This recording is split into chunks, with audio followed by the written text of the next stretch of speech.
You want to have a seat? All right, guys, we're waiting on Dragor to get back. Before we do, I just want to make an announcement for this panel. For those of you who've been here in previous years, we used to do something called our creative programming, or whatever the hell we called it at the time.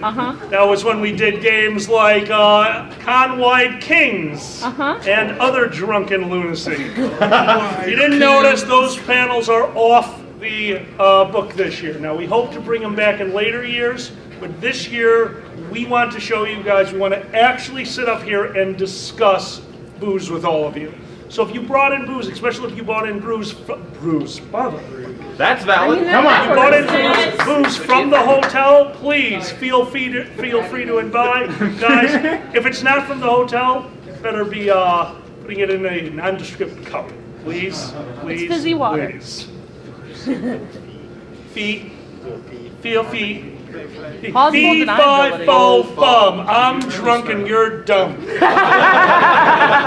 Got him. What this Accurate. panel is going to be about is hopefully opening up your minds a little bit to new and different drinks. We have people at this table who like boozes from tequila to Colt 45 all the way at the end. Where's Malort on that scale? Our Malort expert is right over here next to me. My man.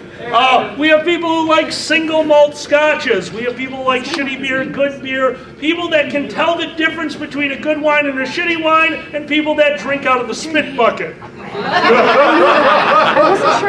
I made money for charity. I guessed, but I wasn't sure. And I drank out of a spit bucket. My life went weird at some point.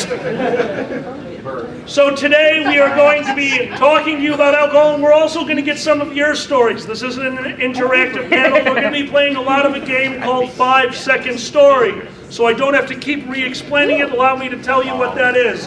5 Second Story is when we will be going out to the audience. We will ask you to tell us a 5-second story on a topic. I will cut you off after 5 seconds. The reason we're keeping it to 5 seconds, We'll be here who forever. here does not have, oh, that one time that I was drunk story? Who here doesn't have one of those? You are smarter than all of us. However, while those stories are great, trust me on this, they're even better when you have to tell them in 5 seconds. Because out of context drunkenness is even funnier than puking on your sister. Oh, good. No one laughed at puking on your sister. No, because if someone laughs really hard, that means they did it, and I make them tell the first story. We got the fucking glitter booze up here. Oh, yeah. Sometimes I want to feel pretty. Thank you. Sometimes I want the inside of my toilet to feel pretty. All right, starting over at this end of the table, Pepper, what is your favorite alcoholic drink? It can be a mixed, it can be straight, whatever you want. Oh, bourbons. I enjoy bourbon because it's like whiskey but way fucking cheaper if you do bourbon. You're not gonna believe me. I was about This to man speaks the truth. Next, introduce that was yourself fun. and your favorite whiskey. Or your favorite drink, sorry. Drink. I'm Irish and Storm Dragon. I love Burgundies. Burgundy what? Like colors? Drink? I like Burgundy drink. Josiah, go ahead. No way in hell these guys will be able to hear me. No. Is that even on? Damn, Yes. my voice doesn't carry. I'm Josiah. I drink a lot of single malt scotches. I don't know that I could pick a favorite, but probably this Lagavulin in front of me would be really good. And if you want to buy me a Rob Roy or an old fashioned, I won't say no, but please do it at the hotel bar. There you go. I'm Iggy. I kind of drink basically everything. Right now, I guess the thing that I've been doing the most of, mixed drinks, including the Godfather, which is amaretto, and terrible scotch known as Lauders, which some of you may know. Do you want some? You're on the panel. Don't Fuck off, our customer. I did have my words. Wait. I have a bottle of shame of Louders he conveniently left at my house. I did. I begrudgingly drank it as part of con planning. I was at the Binny's in Chicago buying the gifts for all of our guests this weekend. I went to the desk and said, "What is the most putrid whiskey you have?" She showed me a bottle that had dust on it. Iggy, I have a gift for you later. Boozy, go ahead. Oh, it's my turn. Hi, Hi. my name is Boozy and I'm an alcoholic.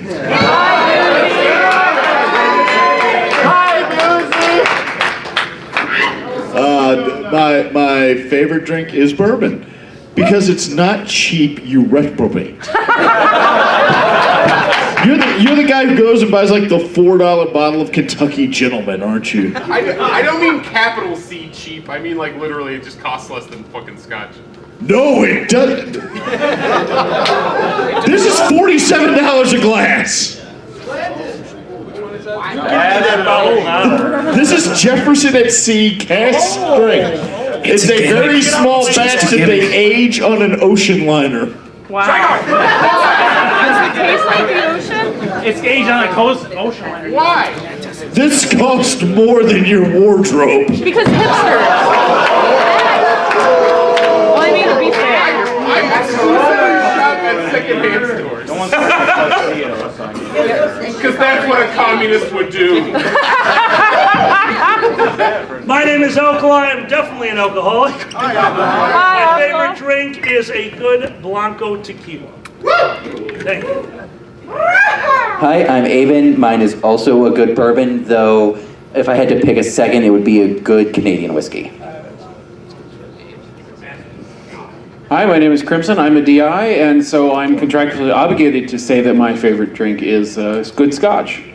I was actually waiting for you to say water for a second.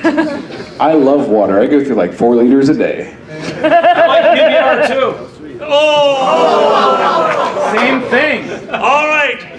Out to the audience now. I'm going to just take a few. Here we go. This is what I want. 5-second stories. We're going to just do a few of these. Your name, your favorite drink, and why you had it. You only have 5 seconds. Why did you take that first sip? Your name, your favorite drink, why you took that first sip. 5 seconds with the hat. Go. I'm Goose. I like PBR because it makes other beer taste better. Good. My dear. I'm Shepherd. I like Tamers whiskey because that was the first whiskey I ever had. Very nice. Back. I'm Eddie or Squirrel. I like Everclear because it makes people cry. All right, we're going to talk about Everclear in a second.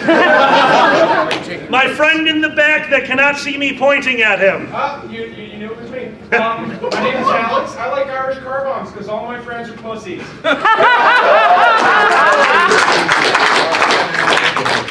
2 more. Go ahead, my dear. My name's Kiva. I like whiskey and I like alcohol because it keeps me employed. And that's why I love 5-second stories. I'm an Go ahead, EMT and a Catherine. police dispatcher. Oh, shit. Never mind. I was going to say bartender. Bring it in. Catherine, go ahead. I'm Godfrey. I like 151 rum because I can drink it faster than you. That sounds like a challenge. There is no such thing as a challenge. My dear, I enjoy my drinks even the second time sometimes. 1 more all the way in the back. You had your hand up the whole time. Yes. My name is Willow. I like Malort because starting the day off with it just makes everything better.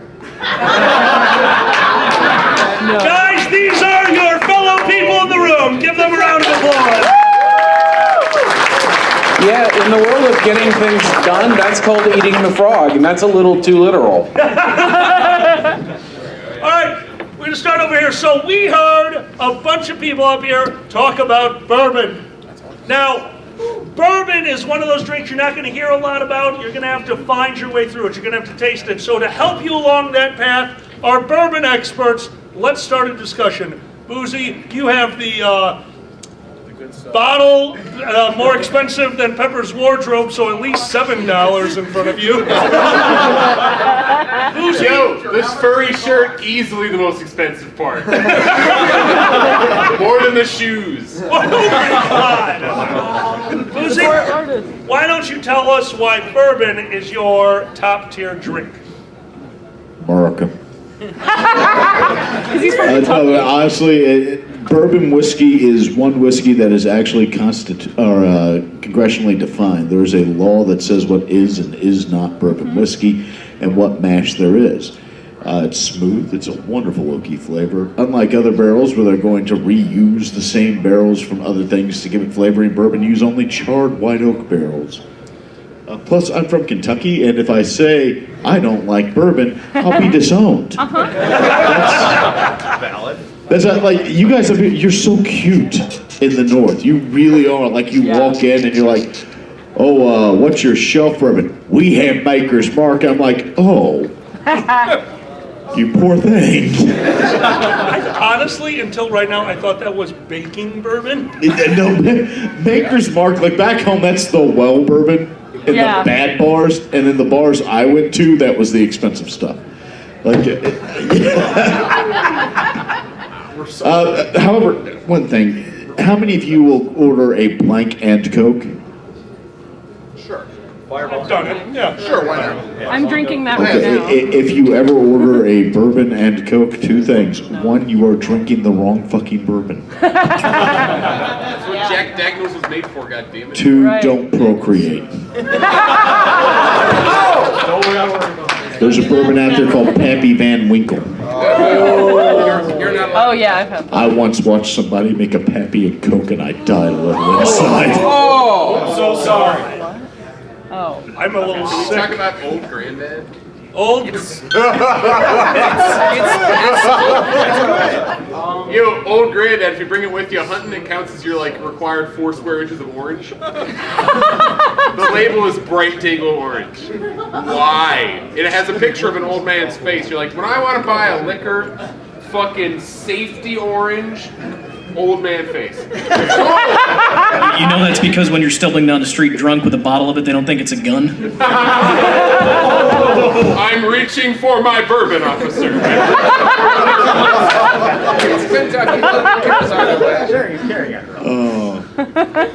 All right, so there's your bourbon experience, and then watching somebody make a Pappy and Coke. Oh my God. Now, you also said that you had a love of bourbon. Can you explain?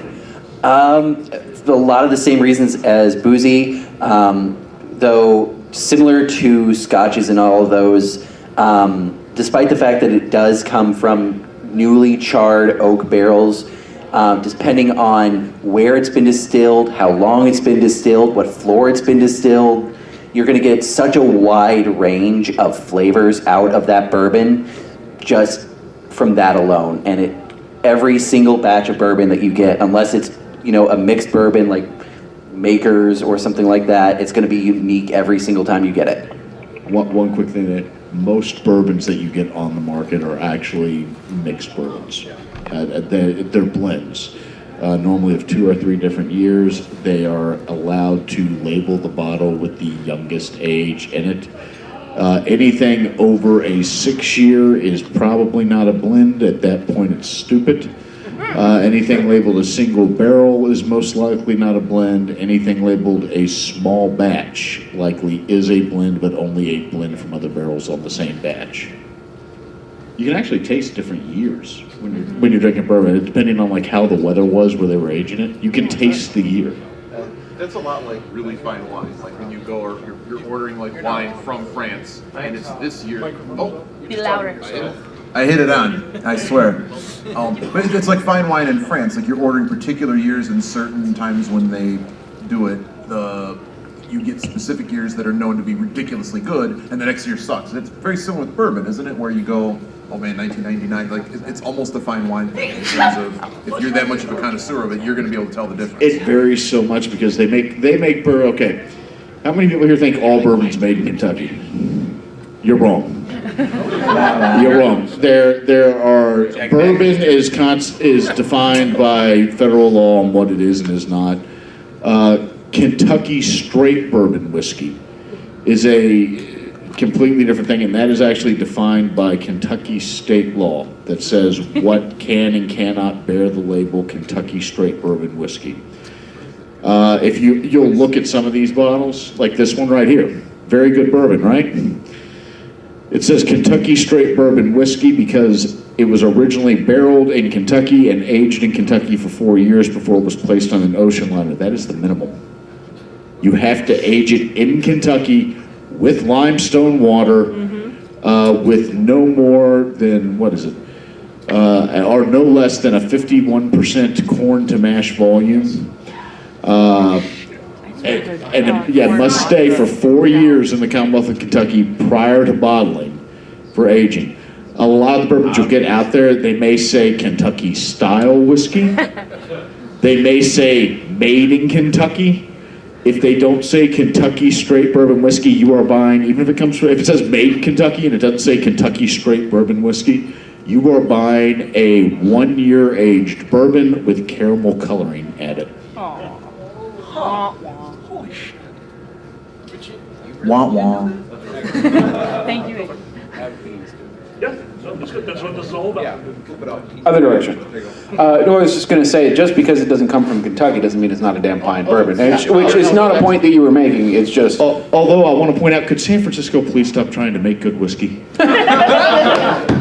They can serve it in a bar. That's fine. Yeah, I mean, I got nothing against them serving it, but every time somebody hands me a bourbon from San Francisco, I'm like, hey, those two words don't go together. Can we talk about how, like, fucking Japan has figured out whiskey? Oh shit, have they ever? This is very true. No, it's not so true. Japanese whiskey with no E in it, the sort of Scotch style stuff that they do, that is some of the most award-winning whiskey that you can get out there right now. It is super good, and it is, of course, super hard to get. Before we jump on to whiskey. I mean, you can get it, but it's because whiskey's coming up. all good. So, you heard reasons to drink it. I'm going to give closing statements now, guys. 10 seconds. Why should the audience choose bourbon as their drink of choice? Why don't we start over here with Boozy, the lawyer? Got 10 seconds. What are you, a fucking baby? I'm sorry, you want me to add some, like, sugar to your grape juice there? It's called old fashioned. It's called It's fantastic neat. Yeah, if you'd like to experience, like I said with the fine wine thing, if you want to experience something a little bit unique in each kind of bottle that you kind of throw a few bucks on and want to try something that might be really cool, you're going to find a lot of interesting flavor profiles with it that you won't find elsewhere because of the process of how it's made. It is on. So, yes, the other cool thing is that, unlike most of the other whiskeys that you can find, bourbon is really easy to go do distillery tours for. Yeah. Every state in the country makes a bourbon as far as I have discovered so far. So being able to taste the production in that state and how temperature and aging affects the way the bourbon turns out, you can sort of get a terroir effect in an older bourbon from each of those areas. So it's definitely worth going out and exploring stuff from the upper Midwest, Texas. Colorado is fantastic stuff. Illinois makes amazing bourbon. Time? Cut you off. Anyone else? He just likes the controller. Oh, you're holding a mic? I didn't know if you were like, yeah, the bourbon's great, and then you just drop the microphone. Yeah, man, it's America, and like it's a totally non-toxic way to explore enjoying the country you're from and be patriotic, but is not shitty and bad. Yay! Yay, whiskey! All right, going out to the audience. Here's how we're doing it. Oh God, no! Why would you? That's yeah.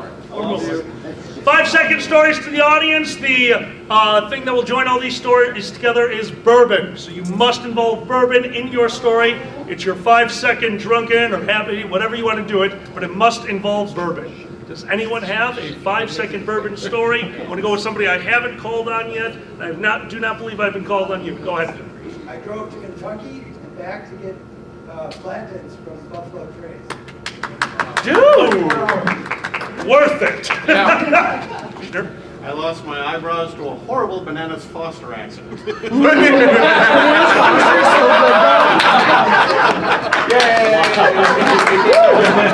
Now I want Bananas Foster. That's wonderful. No one wants it. And you want to work Wonderful for everyone else. That's the time plus tragedy and an audience Now equals it's funny. comedy. Now it's funny. Go ahead. I've never had bourbon until tonight, and I'm endorsing this disgusting things. Good for Get out. No! I know, dude, go home and think about, where are you from? Bill. Appleton right now. Wonderful. Go home and think about what you've done. This is not how banning works. He mixed his. Oh God. I'm putting that in the log. In the doorside log, I'm going to have to read somebody mixed bourbon with disgusting stuff. I have to email this to people. I cannot talk to them. Email. Anyone else with a 5-second bourbon story? You're gonna give me, if you're gonna just, and then I puked in it and drank it again. What? Keep that to yourself. Might have been tequila. We don't have Coke to mix it with. Is tequila okay? I make bad decisions. All right, guys, hopefully we gave you a reason to try bourbon. I will say to finish it off that bourbon is one of those drinks I was never the biggest fan. And then I did try good ones. Unfortunately, I will say this about bourbon as a downside. You will get what you paid for generally. And those, boozy is white, holy crap. Except for the pappy. $50, you can get some good-ass bourbon. Yeah, I was going to say. No, I didn't say that the low stuff was bad. I'm saying you will get what you pay for. The high tier stuff is But high-tier bourbon is, what's high-tier scotch compared to high-tier bourbon? High tier We're scotch. about to talk about $1,800 to $2,500 It's a easy. great entry-level snob drink. Hold on, what? What?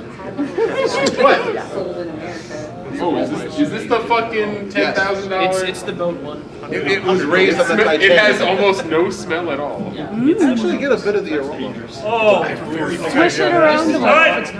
Our next topic we're going to go over to, I promise you, let's bring it back a bit. A very accessible drink, one of my all-time favorites. Guys, let's talk about whiskey. We're going to start this one off with our artist of honor, Josiah. Josiah, would you like to talk about why people should choose whiskey as their drink of choice? I mean, I feel like I'm being forced to a betrayal moment here. I know you guys can't hear me if I'm not using this. So Scotch, I feel like, was a graduation drink. I actually started out with a variety of either bourbon, which again we've talked about how it's classified. Sometimes it wasn't necessarily straight bourbon. You know how it is as a young college student. You purchase what you can afford, and sometimes that's Beam's 8-Star. And then sometimes you have your dad who's buying $150 bottles of Scotch, and you buy a bottle of Beam's 8-Star to spite him. You damn right I finished that whole bottle and regret it every single time I did. But experience, I hurt me bad. I hurt me real bad. But we had the benefit, I guess. Anyone else out here ever been to a Hy-Vee grocery store? Yes. And they had it was a new thing in DeKalb, this little town out in Illinois that nobody knows exists. And we got to start doing, I love it, I see some hands here. We got to start doing these tastings there. And we ran those guys dry. They regretted this instantly. But Beam actually sent out a representative and does a 10-course, a 10-drink, 10-course tasting. And I loved everything I tried, but I was like, I'm 22 years old, I think I've had enough of this. I want to try something different. And I remembered a drunken escapade I had when I was in high school, where we decided, let's bust into my dad's nice scotch and drink it. Oh no. Not a good idea. My friend decided that he didn't like it, so he tried to hide his mistake by putting it in the freezer, Oh no. which required me to then drink frozen scotch. It doesn't actually freeze because, alcohol. If you just leave it in there overnight, it turns into kind of a weird, gross slush. That's how you know it's good. Pepper, that is not how you know it's good. If it freezes, it's good. The reason I knew Scotch was for me is even this great slush that he sounds very familiar with was still enjoyable to me. And bourbon just didn't carry that same thing over for me, so I started out with the Highlands, I was doing Speyside, Bellini, and I was like, okay, this is all good, but this is all kind of sweet, it's lacking something. And I found out about this great island called Isla, which is the word for island in the local culture. Spanish. It's the island of Ireland. And they make this wonderful peated scotch that has flavors unlike anything I'd ever had before. And after 4 years of doing tastings at Binny's in Chicagoland, I still haven't found the perfect one, but I love every single one of them, and each time I find something new I like about it. So what I would recommend it just because it's the kind of thing that there's so much variety. Like you can literally take a tour of Scotland and not find exactly what you like. That's why I like it so much. It's diverse, it's complex, you know? Nice. Very nice. Yeah. Yeah. Any other whiskey drinkers up here that would like to chime in? Hold up. This is unrelated, but I promise it's productive. Okay. So I want to like back this up for people who are idiots like me. So we're throwing around a lot of terminology, such as like whiskey and scotch, just like interchangeably. So like, does someone who's smarter than me want to talk about how like bourbon is whiskey and scotch is whiskey? You know what I mean? Like, tell them about it. Yeah, go ahead. Thank you. All bourbon is whiskey, all scotch is whiskey, all Japanese whiskey is whiskey, but not all whiskey is each of those. Yes. Every region of the world has its own laws regarding what can be called certain things, and there are international agreements that keep other people and places from calling different things bourbon. Bourbon can only be made in the U.S. Who was it?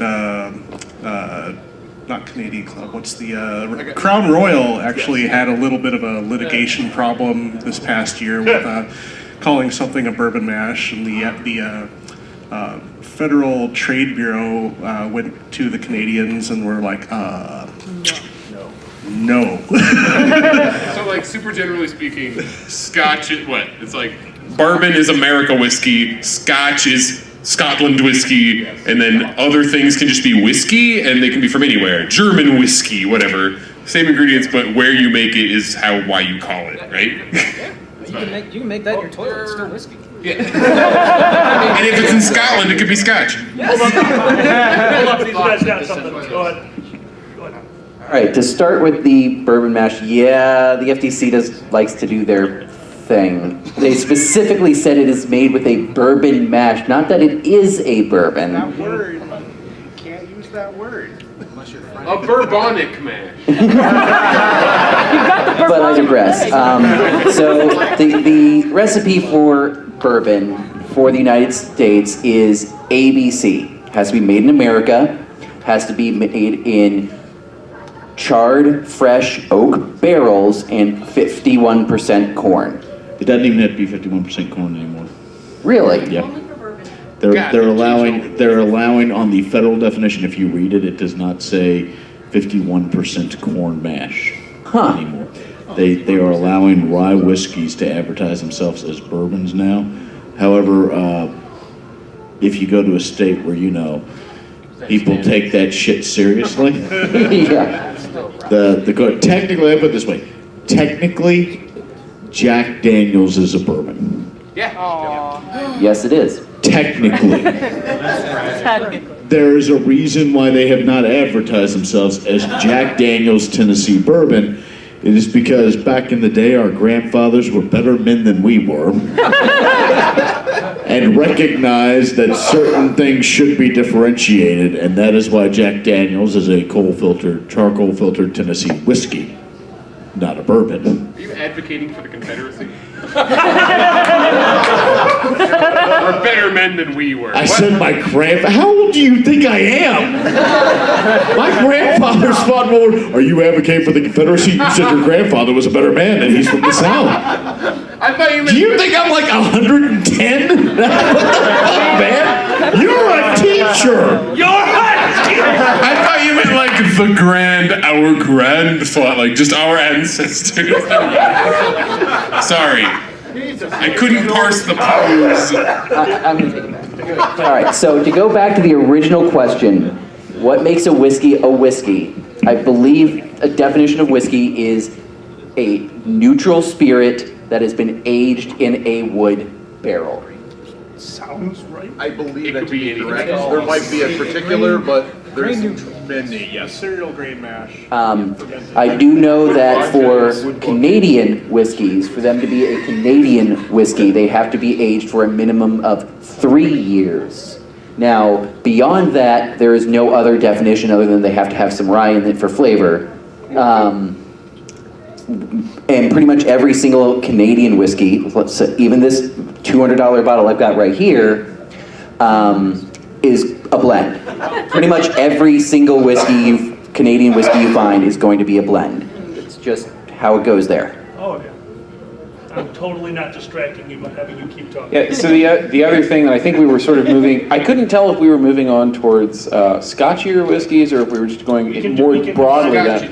So one of the things that you will see oftentimes is there's two ways to spell whiskey, and in some ways it doesn't matter, but a lot of times you will find that a whiskey that has no E in it, which is what you'll find associated with Scotch, and most of the Japanese whiskeys that you'll find, those run in the direction of Scotch in terms of their flavor profiles and I think a lot of their production process. There's a whiskey that's made down in North Carolina that's a whiskey with no E in it, and it definitely tastes more like a Scotch when you drink it. It's Defiant, it's pretty tasty. Irish whiskey is almost always spelled with an E. Bourbon is almost always spelled that way. A lot of the others are, but Canadian whiskey. Yeah. Bourbon whiskey. When you say whiskey, when you're talking about bourbon whiskey, that's whiskey. What kind of bourbon is spelled with an E? Bourbon. All of them. No, I'm dead serious. All of them. Anything that is labeled a bourbon, look at the bottle. All of them have the E. Yeah, bourbon whiskey. So, yeah. Dragar, would you take this one home, being the person who got me into drinking campfires? My dumb joke is this tastes like liquid campfire, which is like saying it tastes like Boy Scouts, but not like that. Wait, is that the 8? It's the first 21 plus panel we got to be in. I want to say fuck 30 more times. Dragger, was that the 8? Someone brought the 8. Josh, should I have brought the 8? Yeah. I brought the 16. I was going to say the 8 tastes like those Boy Scout shoes. After a long day. Thank you. Yeah. Now. Boy Scout shoes taste like? It's As like a Boy foot Scout in your mouth. Seriously, the 8 for me always comes off as recently used bowling shoes, but if you go into like the quarter cask and the other ones, you get those nice clean leather notes.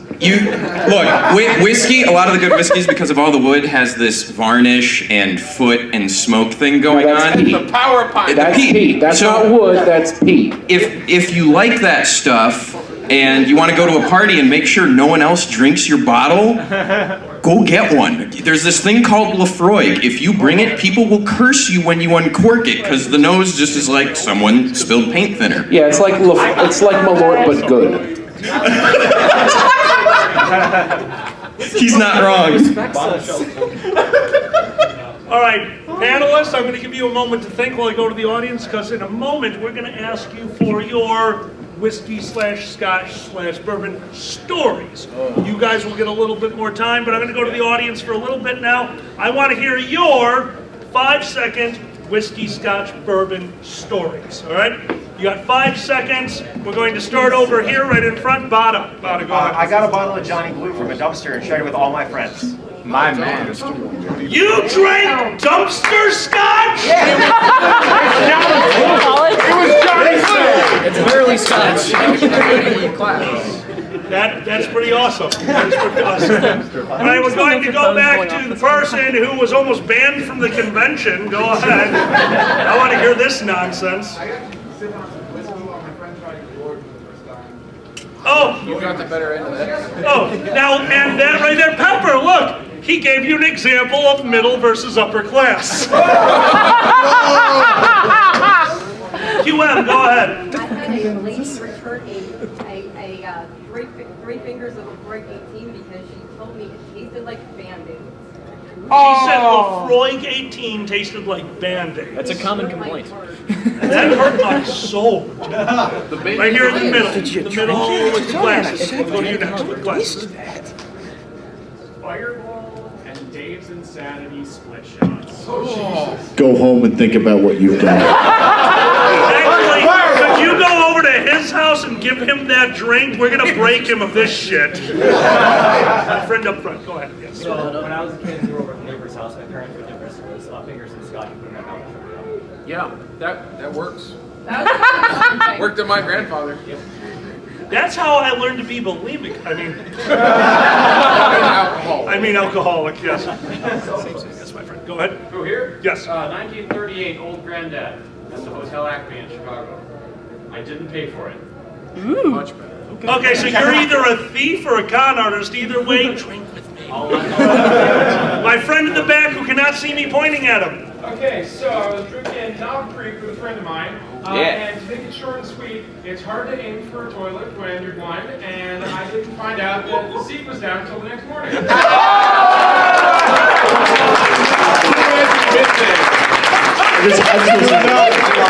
It's hard to aim at the toilet when you're blind. Sounds like the title to the best country song ever. Someone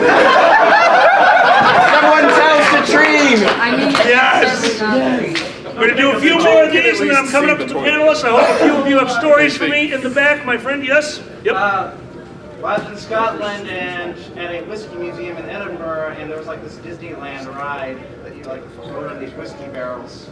There's stories of scotch. It's a good scotch after all. It's a good scotch after all. My dear, hey guys, I do apologize. We have microphones, but you don't. Especially when we do the audience stories, let's keep the volume of the crowd low. Go right ahead, my dear. A week after my 21st birthday, I bought a shitty bottle of whiskey and ended up getting blackout drunk and took on 18 commissions. Okay, I was a little ahead of you in the story. You said commissions. I was starting to hear commissioners. Because that was one of my drunken stories. All right, one more, Gothrin. Go ahead. This is how you get illegally married to a circus clown. What? Did you say legally or illegally? Illegal. Okay, there's way too much story there to unpack. Sit down. Boozy, does it count if it's illegally married? No. That's actually the definition of being illegally married is it don't count. I like how me and Alkali had the exact same clarifying question at the exact same time. Legally or illegally? And then I cannot stop thinking of a shotgun clown wedding. I can't get it out of my head. Is that like instead of Mazel Tov, they just shoot the clown? Yes! It was loaded with paint. Yes! Little flags. Hold on. Oh my God! It just says bang, you're fucked. How long does the clown survive after that? No, answer the question. How many seconds does he survive? About 5. Oh, around about 4 or 5. God damn it. All right, we're going up to our panelists, guys. Let's hear those bourbon or whiskey scores. We'll give you a little bit extra time. Let's try to keep them to under 1 minute. Wait, we're doing bourbon stories now? I'm sorry, all whiskey. Yeah, all whiskeys, and bourbon is a type of whiskey. A story? A story. You got under 1 minute. Oh, so like 3 Fursquareds ago, I was at this panel, and then it was the only time I was ever capable of zipping up my own back fursuit zip while also in that said fursuit. Blackout superpowers. Yeah. You mean it limbers you up? Yeah, dude, I could reach parts of me I never could reach before. 3 years ago, I watched his friends drag that man from right there out of a panel that he was not a part of, out of the room, and as they were dragging him, he just went, "No!" and lifted up his legs. His friends don't miss a beat. Keep going out of the room. Go ahead. When there was one set of footsteps, my son, that is when I carried you.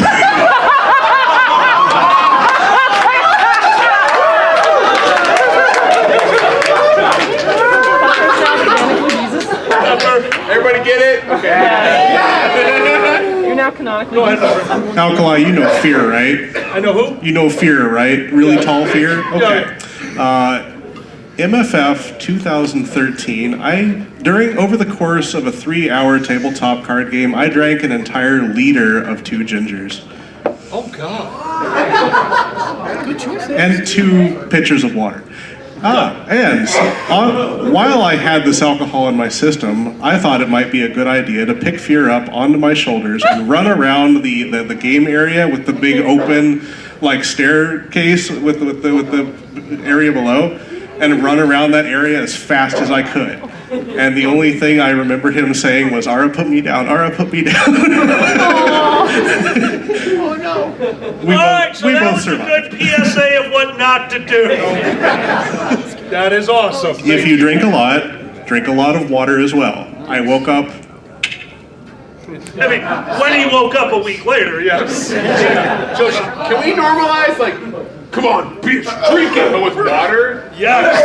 In between pints. Don't be an asshole, drink that pint of water. Finger of scotch, glass of water. Yeah, perfect. That's how you should have. Oh boy. Oh, so this is not just scotch, but I used to pride myself in my ability to drink a lot of alcohol without getting sick. Kind of became a running joke with my family and friends. And we did a family Thanksgiving, I want to say a week after Thanksgiving actually happened. So naturally my friends were in town the night before and hey, let's go get wasted. I drank at least 16 different drinks, but I decided let's end the night with 2 3-finger glasses of Dewar's White Label, which does barely qualify as a scotch. And I made it the entire next day through, woke up, I was like, man, I'm gonna be sick. This is finally the time. Hopped in the shower, sat there for about an hour. I was like, all right, I feel better. Let's go to family Thanksgiving and to meet my grandfather's new date because his first wife had just passed away. He was getting back on the market. Here's this lovely new woman, Penny. And I go to meet her. She's perfectly friendly. I shake her hand, I turn around, I take my shirt off, and I go outside and spray vomit all over her garbage can. I like to take your shirt off first. First impressions. So I sat out in the driveway. I did. I got it. The problem is I didn't get it in the can. I got it all over the side, and it was one of the city ones. So it just caked on there, and it was still there the next week. Wait a second. Did Peggy not have a hose? What's the deal here? No, I just didn't tell her. She still doesn't like me. I wonder why. Anyone else? Whiskey? Go. Do it. All right. So in college, this is when I started drinking. It maybe happened in a hall that was known as substance free. The rule about that is be smart about what you're doing and nothing bad will happen.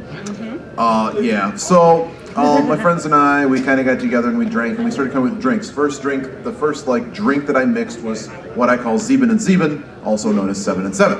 7 Up, and Seagram 7 on some ice, and you can add some lemon and lime to it. So they used to make this drink called Bacardi 151. So I really am into math, so I came up with this drink called 165. You make 7 and 7, that's 14. And you add 151 to that, and you get 165.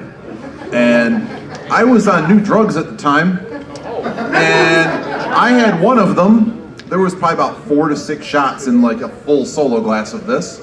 I got a headache, and I said, nope, we're done. I'm just fine.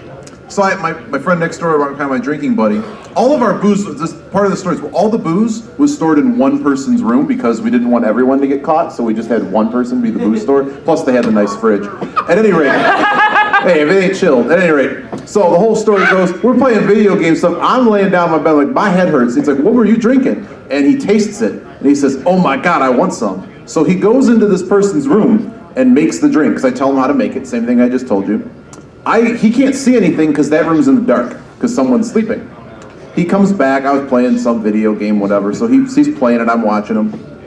He finishes the first one, says, that was pretty good, I'm gonna get another. And he had 4 distinct things when it comes to drinking. So the first one he's normal, he comes back, second time he comes back with the new drink. He turns into Captain Jack Sparrow.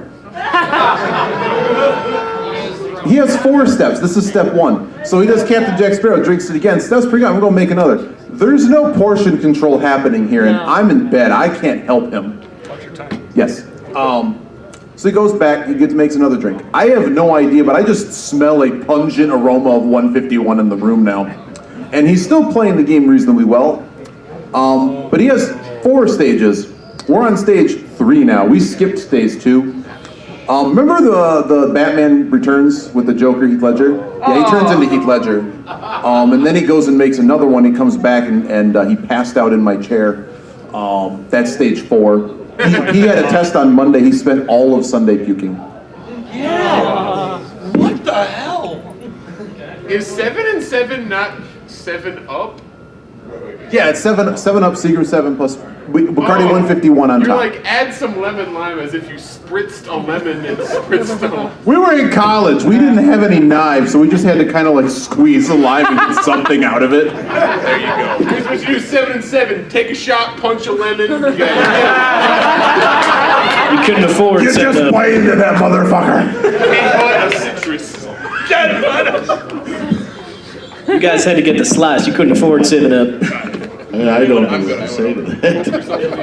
I don't know what to say to that.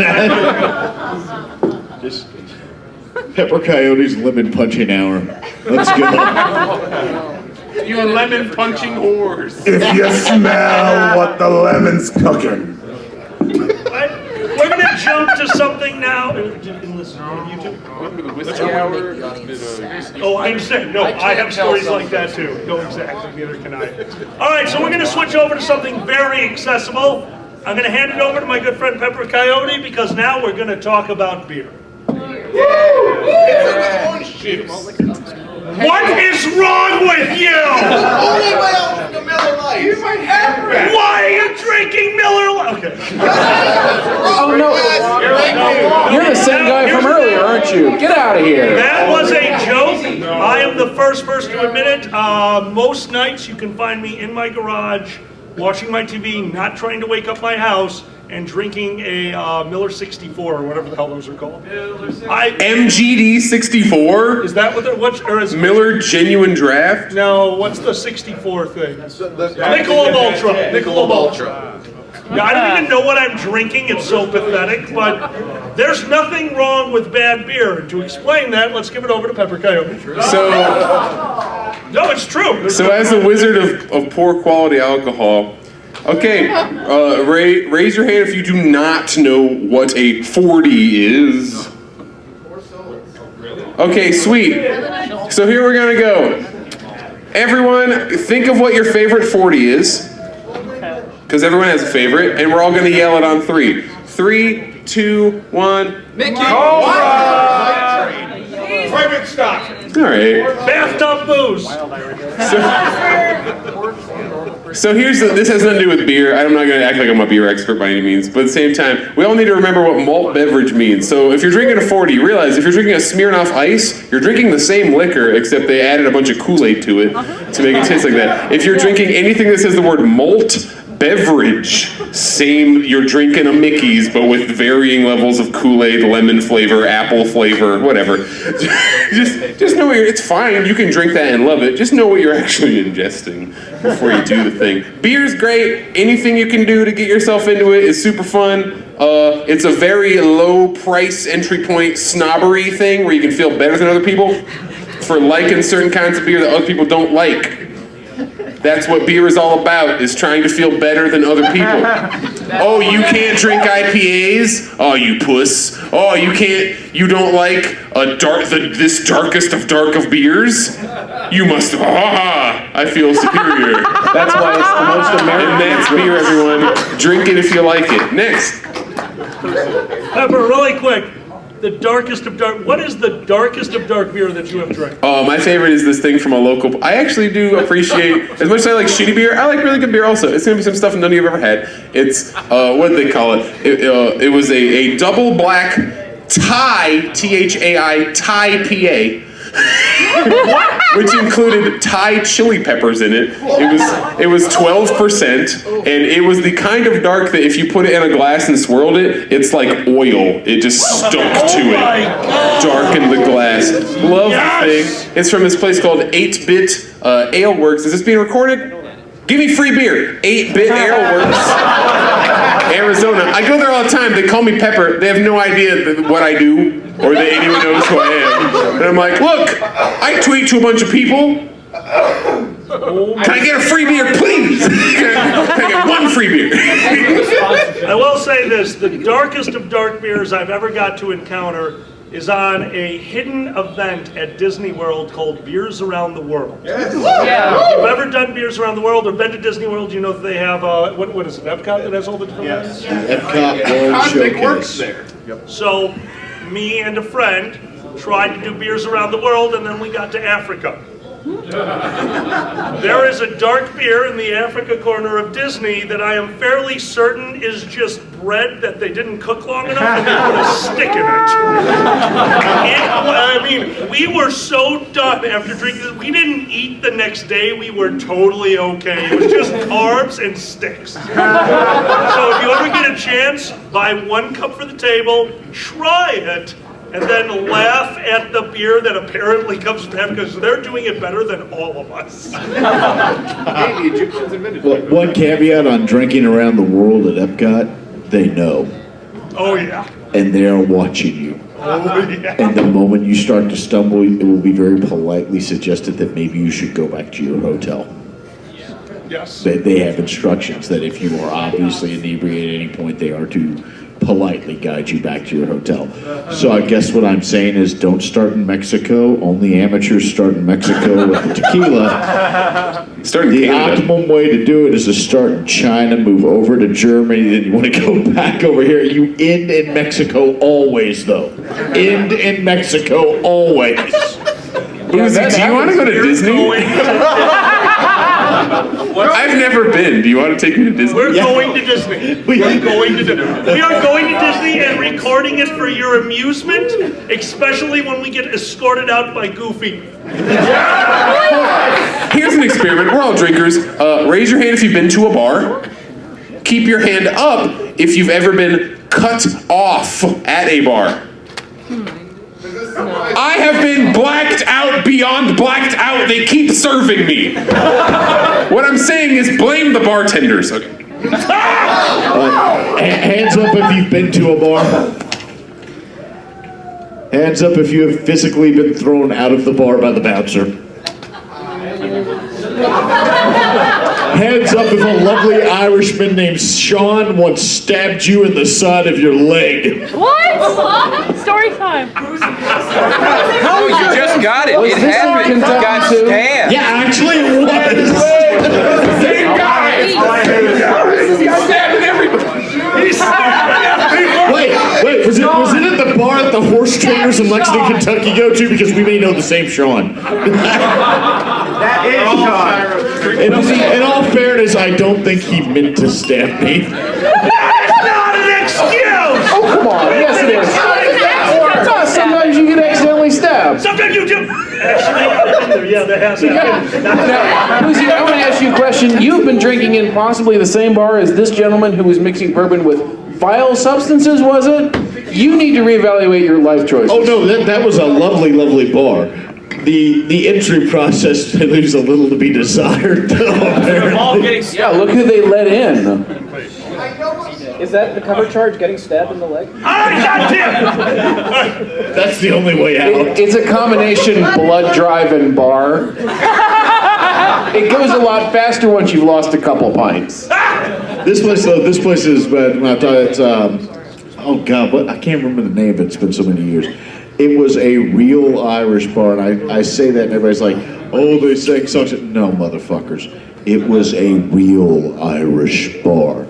It was a bunch of Irishmen sitting in a dark room, not talking, drinking their whiskey, and if you walked near them, they looked at you and went, feck off, and went back to their whiskey. There is no joviality in a real Irish bar. Think about fighting the Catholics and or Protestants, depending. All right, going back to the It was a real North Irish bar. Going back to beer before somebody gets stabbed. Again. I should say, do we need to make this happen? We can arrange a stabbing. Anyone else here? Like talking about beer is like talking about you like colors, right? Like there's so much like whatever. All right, now let's change. You're right. Let's change it up a bit. Give a recommendation to our audience. If they're looking to start drinking beer. If you want to have a craft beer and you're in Wisconsin, which all of you are, Spotted Cow is fucking great. It's so mild. It's great. If you don't like Spotted Cow, you probably just don't like beer, and it's okay. It's okay to not like beer. I'm not saying it's the best beer, but it's very approachable. Oh no, he's right. You can drink Spotted Cow all day, which is the one. There's one of them that you can just keep drinking. Spotted Cow. New Glarus is the company. Spotted Cow. Oh, that's right. It's New Glarus and Spotted Cow. You're right. If you say you don't like beer, or you have that friend who says they hate beer because it's all bitter and gross, German Hefeweizen tastes like banana bread and cloves. You will get them hooked, and then you can start having real conversations with them. On that note, if you're gonna get a German, go to Germany and get Gutmann from the source before they put preservatives in it, because that really fucks up the flavor. It tastes so much better. My dad works for Siemens in Germany, so he's over there for like 2 or 3 months a year. And yeah, I know it's a horrible company name, but he's over there 2 or 3 months a year, and every time he's over there, picks up 20 or 30 cans of Gutmann because it's like 99 cents there, and it's before they put preservatives in it, which is what you get here in the States. It will change beer for you for life. So if you can ever make it to Germany, do that. If you can't make it to Germany, have Lagunitas, because everything by Lagunitas is fucking fantastic, and people will respect you for knowing that for some reason. Respect. I promise this is not a long story. So we're talking about German beer, and you assume that Germans are like the most pure of all beer gods, right? They're like, the beer, Germany. So you go to Germany, and you go to fucking, what is it? Where's the Eurofurence held? Berlin. You go to Berlin, and you say, excuse me, I would like a Berliner Weiss, which is a variety of beer. It's a slightly sourish, pretty light thing, a Berliner Weiss. And they'll say, oh, do you want the red or the green? And you say, what? You're like, green, I guess. So they pour you most of a beer, then they pour sugar syrup that is green and flavory into the beer, fucking put a straw in that shit, and give it to you, and it's amazing. But imagine the Germans, the purest of all beer people, add sugar syrup, drink through a straw, beer. There is no wrong way to beer. Even the Germans.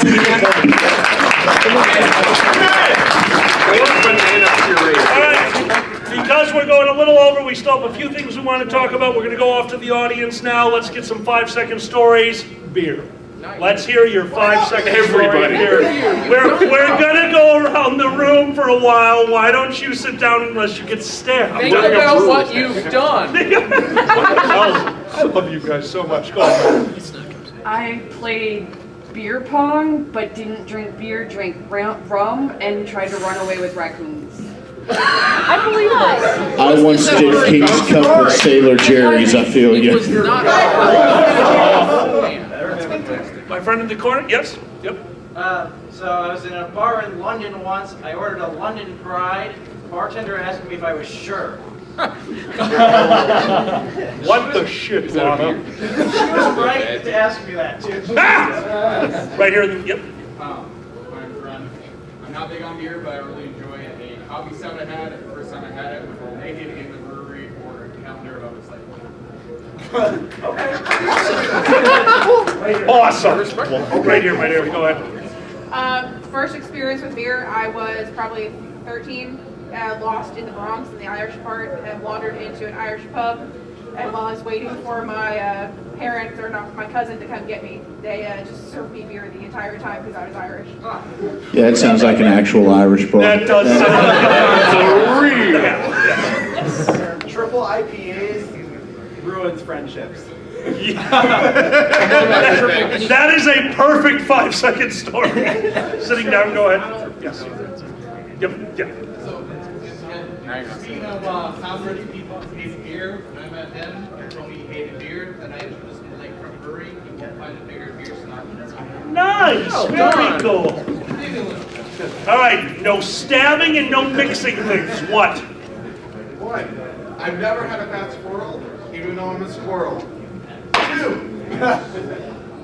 I've been scared with everybody. I'm sorry. What did he just say? You You are going on a blacklist. Guys, that was my fault. I am so sorry. Let's bring it in for audience stories. So sorry. The first time I had a beer, I was 10. Were you Irish? Over. Starting Wisconsin. Last time I had beer, I was in the First time I ever had beer. Bring it in. Speaking of the first time I ever had beer, I was 3. I stole my dad's beer during a football game. He didn't notice it. Oh, yeah. Okay, no, that makes sense. That totally makes sense. No, I got mine from like an actual bar. Nice. What? I hope it's not an actual bar anymore. I got it in Puerto Rico because I Went to a show, drank about 15 Sierra Nevadas, jumped over the Metro train tracks and ripped my jeans open. Stayed up till 5 in the morning, then drove to work at 9 in the morning, and then had the worst day of my life. Were your jeans still ripped at work? No, Okay, good. That part was fine. No, I just went pantsless that day. Dude, nice. Dustin? 9 a.m. Dublin, Ireland. Tour St. James Gate. Several beers, several pints of Guinness there. Next stop on the tour, Jameson Distillery. Hit about 3 p.m., black out, wake up at a panini shop at about 7 with a sandwich in my hand. Go, guess we're going to Temple Bar. This sounds like a good trip. Right here. Yep. Was it a good sandwich? Guys, bring it in. A few more. He's here for blowing his big giant horn and his paddles. Right. I know where House And second to last right here. Yep. Yes. So I'm blaming Driver for this one. Ah! Oh, hi. Oh my God, I didn't see. All I saw was a hand, like somebody's looking at me with a hand raised. Sorry, Tim. I finally came back from a blackout on the Chicago Red Line going down to Chinatown. Wait, you were going south on the red line? He wasn't supposed that to. was a bad choice. He was no. I remember this night. We were north. He went south. He went the fun way, okay? What's wrong with the South Shore? Hold on. Were you down by my house in the corner of murder and rape? Because that's where the red line gets off near my house. My grandma lives there. One more right over here with the glowing staff or dildo. I don't know. I thought I saw your hand raised. Am I wrong? No. Sorry. Oh, I apologize. No. I never put anything on the spot. Tell us to stop. You're brave enough. All right, in that case, we're going to do with one. I feel like making fun of somebody up here. My favorite beer moment was during a recording that some of you might have seen. Fox and Pepper album. It was Spread Thy Wings, right? Is that what? We recorded a show at my house supporting the album, and this gentleman over here drank all my beer. But it's okay, because then he became a fire extinguisher. And here's the thing, here's why I can tell this story. Because I will be the first person to admit, if I get too drunk, I will go puke. Because it's not the smartest thing in the world, but it does feel better. He was filled to the brim with foam. Did you tell them how many minutes into the cast this was? Oh, very few. 40. Yes. Wait. I shotgunned a beer and I foamed right up. Then I pull my phone out of my pocket and it says text message, Mom, content, did you puke LOL?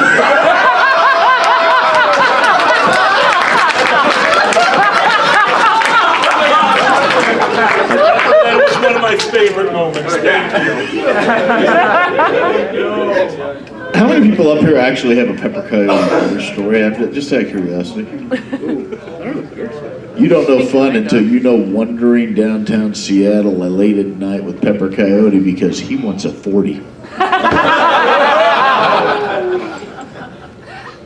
And as we're wondering, he goes, oh no, we went to this shop yesterday. I don't know, I wasn't there yesterday. He's leading the way through downtown Seattle, and we're starting to get out of the area where there's like banks and grocery stores and getting into the area where it's convenience stores and check cashing places. He's like, That's who sells 40s. He stops and he goes, I believe it's a left, and I'm thinking, I believe is the sound of us murdered in downtown Seattle. How many many times have I been stabbed in the leg by Sean? We walk in, he buys a 40, we walk out, and then we both so go. I found the store? You didn't know how to get back to the hotel. I swear to God. I know in my mind's eye exactly where we are and where the fucking door. You stood in the middle of the street drinking a 40 while trying to figure out where the overpass was. Like this is my default. Like it's just a reaction. Yeah, like he's like, oh, I'm not sure which way to go. I'm like, yeah, we need to figure that out. And then I turn back around, there's Pepper in the middle of the street. Like there's no fucking cars on the road. It was 2 a.m. Oh, Pepper. The Pepper drinking stories. Well, we've got a few more stories to go up here, and then we're going to call this, but I'm just going to remind you one, Pepper, standing at the bottom of the hill, looking up, looking over to Dixie and saying, everybody's got a run button. And then running up the hill with everyone standing behind like, we're not seeing him till tomorrow. So in my head, I'm having a deep thought about like, what is human will? Like, how do we decide to just you're walking and then you're like, it's run time. What makes run time happen? You make it fucking happen. You have that run button. You just have to decide to push it, Laura Croft. Press the run button. Make that jump. Holy shit! Did you just? Did you just? All right. I would like to finish off the night at the side of the table over here. We have a lot. Now, you're going to notice some bottles sitting up here. Some bottles with the word Malort on it. Yes. Also Everclear. No! I'll drink it with you. No! No, we do not prefer you. No, legitimately, there are very few drinks I will not drink. There's a reason I do not drink Everclear, and that reason is Everclear was made for mixing. Do you know why you don't drink straight Everclear? No. Chemical burns. That is the burn. That whiskey burn you feel. That's normal. Everclear is actually burning your throat. Where are you going? Okay. I have a story about Everclear. He had a run button. Yeah, he had a run button. I have a short story about it. Okay? Very short story. Go ahead. So I was at AC 2012, and I had an Australian friend come over, and he was like, "I want to go to the liquor store," and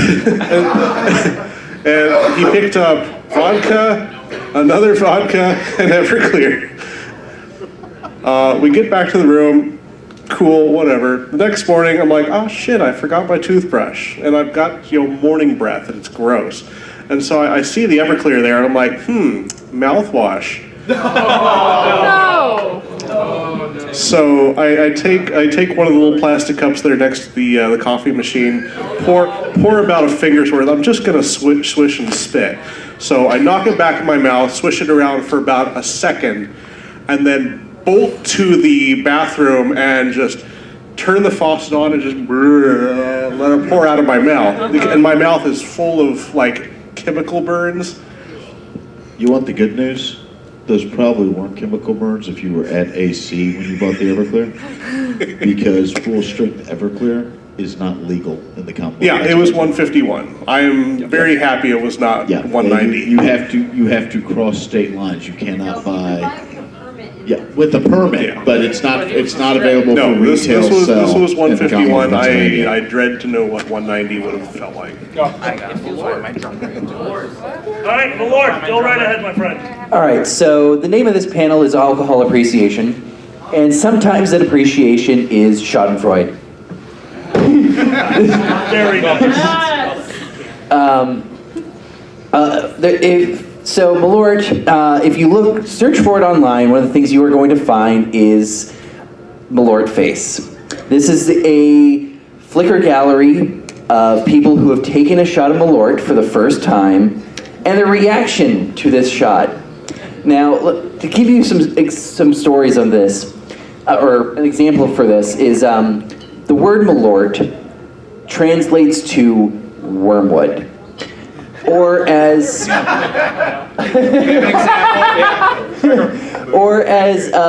someone I heard once say, it tastes like rotten grapefruit filtered through a dirty jockstrap. That is one of the many, many, many ways of describing Malort. Now I'm going to pass it on to my husband to give you some of the history of Malort. Oh, yes. So yes, history-wise, this bottle, well, actually, whoa, this is multiplied. This is scaring me. So there's more than one bottle of the original, so that's Jeppson's Malort. Originally, it was made and distilled in Chicago, and then it found its merry way down to Florida, of all places, but it's been a Chicago staple for a long time. If you go to a lot of old-school bars in Chicago, you will find this there if you ask for it. My family's bar in Chicago, they used to never put it on inventory because if you ever asked for a free shot, that's exactly what my grandfather gave you. And you were going to like it and shut the fuck up about it. Oh yeah, and he loved it too. He loved that stuff. But Chicago started to get a lot more new distilleries, and so a new one that popped up, Leatherby, which started a few years ago, they believe they had the correct original recipe of Malort, and they created what they actually called Malort. I had the original label there. And at some point, Jeppson's got very angry that they called it that, and they sued them, so they had to relabel all their bottles to Besk, which is an alternate name for it. So you can still find it. It's a bit more refined. It's not as wormwoody as the others, the original. It's not as sweet either, because the comment I hear from a lot of people about the original Jeppson's is that it's sweet. And then, not to be outdone, another Chicago distillery believed they had the original recipe and made their own. A few distillers in Evanston created one that they call Anguish and Regret, which is a perfect way to call it. They also called theirs Malort. If you look at my bottle, mine was one of the few that were Sharpied out because they also got sued by Jeppson at the same time for putting out a similar version. And then, not to be outdone, the French said, oh, hang on, we've got the original all the way from the Nordic countries, and we believe we have the OG one. And actually, this is the closest, I think, to the original Jeppson's, just not as sweet. But God, does it punch you in the face with wormwood. Because it's extremely bitter. I think the best description I've ever heard of Malort is a rotten grapefruit filtered through a dirty jockstrap. Yeah. Why do you know what that tastes like? Don't ask. Can we rewind the guy who said it's like fighting your dad? Are we doing this? I feel that I just drank Malort and I feel like I fought my dad. Yeah. But like in a satisfying way. Did you win? To finish this off, before we do what we are about to do, we're going to do one last round of 5-second stories. The put together the theme on this one is that one time. You have 5 seconds. I will cut you off because the panel is going over. You have 5 seconds. Tell me about that one time. I mistaked all the Jello shots for actual food, drank them all, fell into a bonfire. Okay. Go. My first shot of Puerto Rican moonshine. Oh. It was beautiful. I bet it was. Oh my God, in the back. 21st birthday, medium-sized thing of Fireball, any side shots, a shot of Break It Up. We usually say any size shot is a shot if you're drunk enough, just so you know. In the back first? Yes. Yeah. First time I got had to carry someone blackout through a forest while barefoot in jeans. Damn. Got it. The lurker stole the entire kegger from the college party. I actually found 190 Everclear and decided to see what I could mix it with. Oh no. Ouch, dude. Ouch. Used to work in a bar. The one night I watched a horse pee for a minute straight. I can make that horse. Why is there a horse in the bar? Not in the bar, outside the bar. Why did you keep I watching? apologize, that was me. Let's bring it in. A few more. One time I got blackout drunk at a drinking convention, made random friends in the hallway who had more alcohol, and got carried back to my room by my belt loops. What year was this at this con? No. Every year. This was an Otakon event. All right, I'll probably regret this. Go ahead, my friend. Can I pay you $30 for charity to drink it and take a shot with you? Of that? Malort? We're about to do it anyway. Do it. Okay, no, hold on. I really cannot do that. But if we take a little walk that way outside, I will do one more shot with you for charity. Yes. But we cannot do it here on property. Fine. Fine, we talk to me after this panel. Furry? Yesterday I drank a whole heck of a lot and forgot that while I'm peeing in the toilet, that the toilet seat comes down and splashes everything back all over me. What the shit? No. It's hard to pee in the toilet when you're blind and drunk. This panel 2 or 3 years ago, I remember going to bed and then I was in the hallway. Oh, they left the barn door open! I remember that! I was 7 and accidentally drank Everclear. Yeah. Oh, Jesus. I have also accidentally drank Everclear. I pounded a 40 on the steps of the Supreme Court. Yeah, you did. Power move! God bless America. Bring it in, a few more. Slammed a beer in front of my family on my 21st birthday at my cousin's wedding reception. They knew. Was it Wisconsin? Go ahead, Tim. Yeah. The time I challenged another guy at a bar to shots of Malort, only to find out that he actually liked swords. Oh! You lost that bet. You can't match that. 5 types of liquor, 18 shots in a half an hour, 48 hours of hangover. Oh. Drink more water. Go ahead. I'll think my grandpa made so much liquor that he drank for disinfection. What the shit, Lana? In the back. Smart. Bring it in. 16 Jaeger bar fight on ice.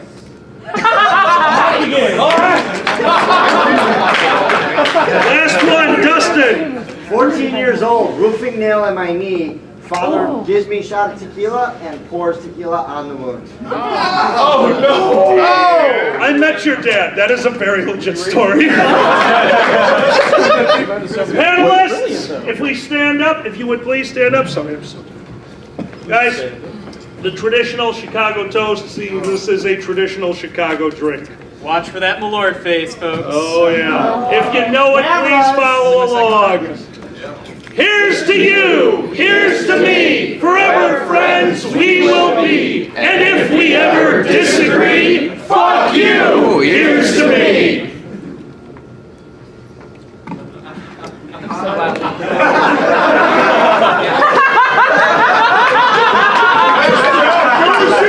I think I like Malort. Do you like IPAs? Got no. Then yes, you like Malort. I like IPAs because I'm better than you. He still suffers. Beer people, am I right? I drink Scotch beer. I don't know about you. I drink I want to send out a personal thank you to everyone here. We did this panel very different this time. We used it as an educational panel late at night, and the fact that this room is still so full, I think that did succeed, and I want to thank you guys for joining us for this panel. Thank you so much.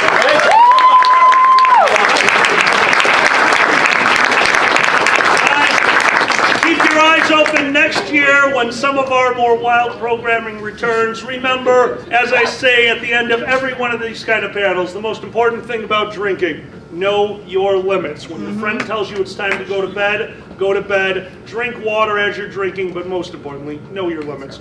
Don't go overboard. It's not worth the journey there, and it's definitely not worth the journey in an ambulance. Amen.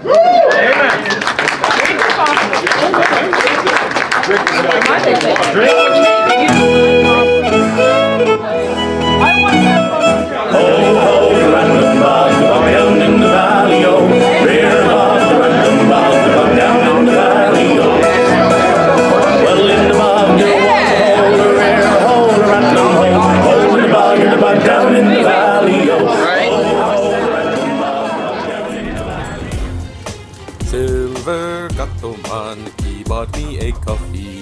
Silver Gatoman, here is the song for thee. He likes to video all the panels at the cons. You should go and watch them whether they are short or long. Silver Gatoman, you video that's not a jibe. All of you go to his YouTube channel and like and subscribe.